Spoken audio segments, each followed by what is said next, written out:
Bismillahirrahmanirrahim. Assalamualaikum warahmatullahi wabarakatuh. Salam sejahtera untuk kita semua. Puji syukur kita panjatkan kehadirat Allah Subhanahu wa Ta'ala atas segala rahmat dan hidayah yang diberikannya kepada kita semua, sehingga hari ini kita bisa bersama-sama berada di ruangan yang mulia ini.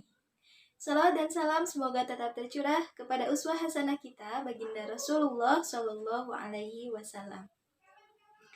Akang dan teteh yang ibu cintai, alhamdulillah hari ini kita ditakdirkan oleh Allah bisa melaksanakan pembelajaran pendidikan agama dan budi pekerti di semester genap ini.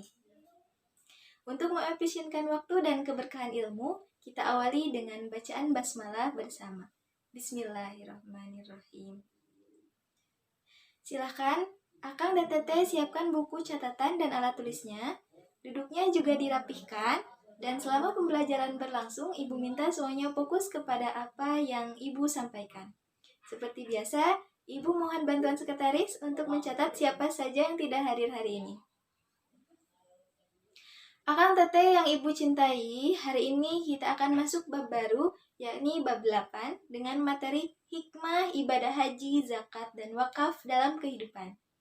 Silahkan perhatikan bagian alirnya. Di bab ini, yang pertama kita akan belajar memahami ketentuan haji, zakat, dan wakaf. Yang kedua, kita akan menganalisis dalil-dalil haji, zakat, dan wakaf. Dan yang ketiga, kita akan belajar menunjukkan sikap gemar berhaji, berzakat, dan berwakaf. Sehingga dari sini kita akan menunjukkan kepedulian sosial sebagai hikmah dari perintah haji, zakat, dan wakaf. Akang teteh ada yang tahu gambar yang ibu tampilkan ini gambar apa?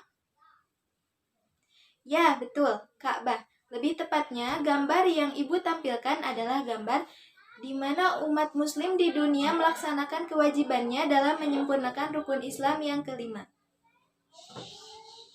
Selanjutnya, gambar di slide ini adalah gambar orang yang sedang melaksanakan perintah zakat kepada asnaf atau golongannya. Dan zakat termasuk rukun Islam yang ketiga. Untuk gambar selanjutnya, yang ketiga ya, setelah ibu menjelaskan tentang haji dan zakat, pembahasan terakhir di bab ini ibu akan menjelaskan tentang wakaf. Mudah-mudahan kita semua selalu diberikan kesehatan dan kelancaran agar bisa mengikuti pembelajaran sampai akhir. Keberadaan orang-orang yang memiliki kecukupan harta di tengah-tengah masyarakat dan orang-orang yang kurang mampu sesungguhnya merupakan hukum alam. Allah Subhanahu wa Ta'ala memang mengaruniakan sebagian dari manusia menjadi orang kaya dan berkedudukan tinggi. Namun demikian, bukan berarti kekayaan yang mereka peroleh itu adalah pemberian Allah Subhanahu wa Ta'ala yang datang secara tiba-tiba, tetapi disertai dengan usaha dan kerja keras tanpa lelah. Jika saja keberadaan orang-orang kaya tersebut benar-benar melaksanakan ajaran Islam, terutama anjuran berwakaf, dapat dipastikan permasalahan terhadap kemasyarakatan seperti kekurangan sarana pendidikan, sarana ibadah, sarana kesehatan, dan sarana lainnya akan dengan mudah dapat diatasi. Wakaf berupa tempat-tempat atau sarana-sarana umum yang dibutuhkan masyarakat akan mampu menciptakan kondisi masyarakat yang sehat, damai, dan sejahtera. Untuk tugas akang teteh, silakan cari dalil atau sumber disyariatkannya berwakaf, baik yang bersumber dari Al-Quran maupun dari hadis. Nah, hasil temuannya ditulis dan dilaporkan kepada ibu. Baik, akang dan teteh yang ibu cintai, kita akan mulai ke pembahasan yang pertama, yakni memahami makna haji. Diawali dari pengertian haji, selanjutnya ke hukum haji, dan yang ketiga ada syarat dan rukunnya, dan yang keempat ada jenis dan keutamaan haji. Yang pertama, pengertian haji. Kata haji berasal dari bahasa Arab yang artinya menyengaja atau menuju. Maksudnya adalah sengaja mengunjungi Baitullah di Mekah untuk melakukan ibadah kepada Allah Subhanahu wa Ta'ala pada waktu tertentu dan dengan cara tertentu secara tertib. Sedangkan menurut istilah, haji adalah sengaja mengunjungi Ka'bah dengan niat beribadah pada waktu tertentu, dengan syarat-syarat dan dengan cara-cara tertentu pula. Haji juga diartikan menyengaja ke Mekah untuk menunaikan ibadah tawaf, sa'i, wukuf di Arafah, dan menunaikan rangkaian manasik dalam rangka memenuhi perintah Allah Subhanahu wa taala dan mencari ridhonya. Yang kedua, hukum haji. Haji merupakan rukun Islam yang kelima. Hukum melaksanakan ibadah haji adalah wajib bagi yang mampu melaksanakannya. Sebagaimana dijelaskan dalam Al-Quran Surat Al-Imran ayat 97, Allah Subhanahu wa taala berfirman yang artinya, padanya terdapat tanda-tanda yang nyata, di antaranya makam Ibrahim. Barang siapa memasuki Baitullah, menjadi amanlah dia. Mengerjakan haji adalah kewajiban manusia terhadap Allah, yaitu bagi orang-orang yang sanggup mengadakan perjalanan ke Baitullah. Barang siapa mengingkari kewajiban haji, maka sungguhnya Allah Maha Kaya, tidak memerlukan sesuatu dari semesta alam. Yang ketiga, kita ke syarat dan rukun haji.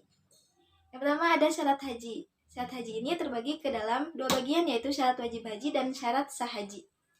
Syarat haji ialah perbuatan-perbuatan yang harus dipenuhi sebelum ibadah haji dilaksanakan. Apabila syarat-syaratnya tidak terpenuhi, maka gugurlah kewajiban haji seseorang. Para ulama ahli fikih sepakat bahwa syarat wajib haji, yang pertama yaitu Islam, yang kedua berakal, yang ketiga balik, yang keempat ada muhrimnya, yang kelima mampu dalam segala hal, misalnya dalam hal biaya, kesehatan, keamanan, dan nafkah bagi keluarga yang ditinggalkan. Sedangkan syarat sah haji yang pertama yaitu Islam, yang kedua balik, yang ketiga berakal, dan keempat merdeka. Adapun rukun haji adalah perbuatan-perbuatan yang harus dilaksanakan atau dikerjakan sewaktu melaksanakan ibadah haji. Maka apabila ditinggalkan ibadah hajinya tidak sah. Adapun rukun haji yang pertama yaitu ihram, kedua wukuf, yang ketiga tawaf, yang keempat sa'i, yang kelima tahallul, dan yang keenam tertib. Selanjutnya kita ke pembahasan jenis haji. Dari segi pelaksanaannya, ibadah haji terbagi ke dalam 3 jenis. Yang pertama ada haji tamatu. Haji tamatu yaitu melaksanakan umroh terlebih dahulu, kemudian menggunakan pakaian ihram lagi untuk melaksanakan manasik haji. Jenis haji inilah yang mudah dan paling banyak dilaksanakan jemaah haji Indonesia. Namun demikian, pelaksanaan haji jenis ini diwajibkan membayar dam atau berpuasa 10 hari, yaitu 3 hari pada waktu tanah suci dan 7 hari setelah kembali ke tanah air. Yang kedua ada haji ifrad. Haji ifrad adalah berihram dan berniat dari mikot hanya untuk haji, dengan kata lain melaksanakan haji terlebih dahulu kemudian mengerjakan umroh. Yang ketiga ada haji kiron. Haji kiron adalah melaksanakan haji dan umroh dengan 1 kali ihram. Artinya apabila seorang jemaah haji memilih jenis haji ini, maka jemaah tersebut berihram dari mikot untuk haji dan umroh secara bersamaan. Jemaah yang melakukan jenis haji ini diwajibkan memotong hewan kurban. Yang terakhir ada keutamaan haji. Yang pertama, haji merupakan amal paling utama. Ketika Rasulullah SAW ditanya mengenai amal yang paling utama, maka beliau menjelaskan bahwa amal yang paling utama yaitu beriman kepada Allah Subhanahu wa taala dan Rasul-Nya, berjihad di jalan Allah, dan haji yang mabrur. Adapun haji yang mabrur adalah orang yang sekembalinya dari melaksanakan ibadah haji, perilakunya berubah menjadi lebih baik. Yang kedua, haji merupakan jihad, ya. Yang ketiga, haji menghapus dosa.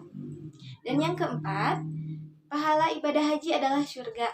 Diriwayatkan oleh Imam Bukhari dan Imam Muslim bahwa Rasulullah SAW bersabda, umroh kepada umroh menghapuskan dosa yang terdapat di antara keduanya.